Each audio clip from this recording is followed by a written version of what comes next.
Hey everybody, it's Jason Blaha here, and today I want to talk to you guys a little bit about red meat, people who supplement creatine, zinc, and a balanced diet. So let me put on my +5 head of weaponsmithing.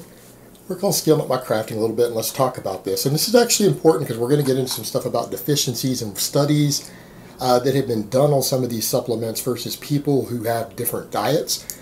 And they've revealed some interesting things. Now, the thing that we need to understand with red meat, it ends up being a controversial topic, but it really isn't. It's because people aren't looking at the scientific data sometimes when they're talking about these things. And when you have the kooky vegans and stuff in the mix, it really convolutes this data. Because you get stuff to where people are saying, well, saturated fat in excess is bad. And most dietitians agree on that, by the way. But excess has actual numerical meanings. That's not a random thing. Excess doesn't mean don't consume it at all. And the concerns that even WHO had with processed red meats was with processed red meats. We're talking about bacon and things, basically. To sum that up, they're talking about bacon and sausage with enormous amounts of nitrites and everything. Now, we can get into the arguments all day long on that data, but even if we take that at face value and say, okay, they're absolutely right, we're still not talking about the forms of red meat that most people eat here. So what people need to factor in, the concern with red meat isn't the quantity of red meat that you eat. It's the amount of saturated fat that you are chronically consuming. And you need to keep in mind that different cuts of meat from different animals, depending on how they're raised, you can have a pound of red meat over here that only has 7 or 8 grams of saturated fat in an entire pound. Or you could have one that has 5 times that amount. You could get 40 grams of saturated fat from 1 pound from a different animal, different environment, different cut of meat. So the concern here is not the quantity of meat that you eat. So people try to put out guidelines, but it's because some people eat really, really fatty cuts of red meat. It has to do with the way a lot of stuff's raised, people eating a lot of hamburger meat. But you know, when you're eating cuts of meat that are 60 or 70% fat by calorie, you should expect that it's going to have a different nutrition profile. And it's something that we need to keep in perspective when we're talking about this. There's a big difference between lean red meat versus fatty red meat. And there's a big difference. If your concern is the fat content and the saturated fat content, and that is the concern that dietitians have, or the preservatives that are in it when it's a preserved meat that's been cured or whatever, that's, again, it's about quantity. What people need to remember when we talk about certain things being good or bad for you, that's not a universal, a drop of this will kill you. If we're not talking about arsenic or something here, well, actually, there's a safe limit of arsenic too. You can't actually eat arsenic without dying. It's in a lot of your food. Hell, it's in broccoli. There's a safe range, and then there's a range that will kill you. Well, it's the same thing with everything else that you consume. Water. If you don't get enough water, you dehydrate and die. There's a perfect range of water, and then there's also, if you drink this much amount of water, you'll die also. It's called water intoxication. It causes brain swelling. We can talk about processed sugars and fructose. And when we talk about fructose intake, yes, there's a limit of fructose that's very easy to hit with refined sugars. So when we say that there's an excessive amount of fructose you can take in that will start to cause problems chronically, that doesn't mean you shouldn't eat a banana. Okay? People are like, oh no, there's a few grams of fructose in that banana. Well, you could eat 5 or 6 bananas every day and not approach that limit. All right? It's not a concern if you're just eating a few pieces of fruit. But if we were to take that sort of logic and say, well, fructose in excess is bad, so all fructose is bad. Well, there's traces of fructose in your broccoli.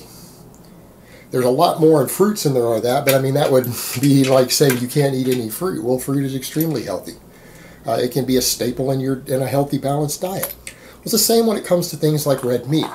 You need to understand how different foods are raised certain ways. We do have fruits that have been raised to be much, much sweeter, and therefore they have a higher fructose content. Well, they're animals that were raised to be much, much fatter, and therefore they have a higher fat content. But that varies based on the cut of meat and how much of the fat you trim off. So for example, like I've got in my crock pot right now, a 2-pound roast in there. 4 ounces of that roast has 5 grams of fat and 2 grams of saturated fat. So an entire pound of that roast, if I eat a pound of that today, half of that roast, that's 20 grams of fat and 8 grams of saturated fat. When you look at it in that perspective, instead of eating a giant pile of bacon that we would also call red meat that would probably have upwards of 100 or 150 grams of fat in it, and 40 or 50 grams of saturated fat, See the difference there? Same amount of food, totally different substance there. So you take that and people say, okay, well, what's the safe limit on saturated fat? Depends on where you go. In the U.S., registered dietitians say up to about 20 grams of saturated fat a day is okay. Right? Because there's saturated fat in fruits and vegetables and peanut butter and everything else. It is there in other foods. It's just in higher concentration in certain types of meat and dairy. All right, so they say don't go over about 20 grams. You get in the UK and the NHS there, the dietitians there say up to 20 grams for women and up to 30 grams for men. So if you're staying under about 20 grams and that's your limit, an entire pound of that only has 8 grams of saturated fat. All right, that means you could still eat 10 grams of saturated fat from other sources and be underneath the limit that dietitians say is perfectly acceptable, shouldn't contribute to heart disease. There's safe limits of these things. And that's what people need to understand. It's not to say that red meat is just automatically bad for you. There's a quantity concept, and it's understanding what's bad in it and the quantities. And again, I'm focusing on beef here, and that's a cultural bias. I live in Texas. Red meat, most of our red meat comes in the form of cows. This is cattle country. My family were cattle ranchers. I have worked on a cattle ranch, a free-range grass-fed cattle ranch. So again, the ones that we ate were usually leaner, and then we would fatten ones up to sell. But we didn't always fatten ours up for our personal use. So that's the environment I grew up in. That's my cultural bias. In the UK, the biggest red meat they eat is pork. We don't, contrary to some people might think, that we don't eat a lot of pork in Texas. We raise cattle.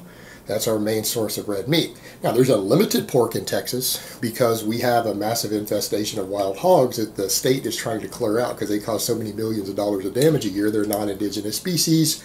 Anyone in Texas can go out and kill an unlimited amount. There's no hunting license required. In fact, it's gotten so bad that people do this all day long, and the state's saying they're not killing them fast enough. They need to be killing an extra million a year, and they're like throwing out poison traps, whatever. But they don't taste good. So there's free pork out there for anyone with a gun in Texas, but it doesn't taste good, and most people don't eat it. They just kind of wipe them out. They exterminate it. But other places it's pork. Maybe you live in a place where you can hunt a lot more, where, it might be moose, it might be elk. You might eat a lot more deer. Other places, they eat more goat and sheep. But the point is, red meat is a part of every culture's diet. And as long as you're consuming it not in excess, it's perfectly fine. In fact, it's part of a balanced, healthy diet. And we're going to get to that in a minute when we talk about these supplements. Because you see all these guys saying, well, I'm taking a zinc supplement to boost my testosterone because zinc deficiency has been linked to testosterone deficiency. Well, in some studies, but the question is, why are you zinc deficient? What are you eating?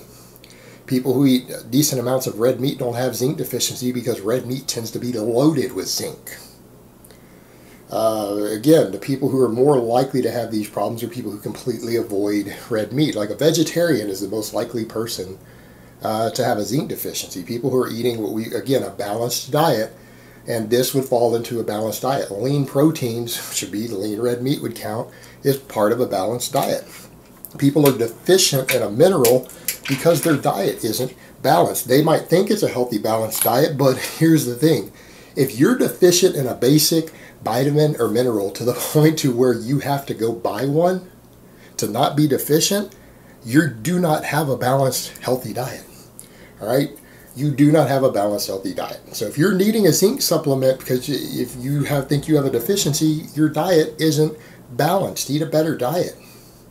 And again, you people need to understand the concerns with red meat are because there are people who are eating giant piles of hamburger meat and bacon and sausage and stuff that is 50% or more fat by calorie. A lean steak or a lean roast, or even really lean ground beef or lamb or whatever, isn't a high-fat food, right? And it is loaded with zinc. Furthermore, we come to the whole creatine thing. This is one of the reasons I've always been biased against creatine. What's going on with creatine? Well, what they found is that it seems to work. I've never seen it actually work, so I always question the studies. I'm always like, I've never seen this happen to anyone who takes it.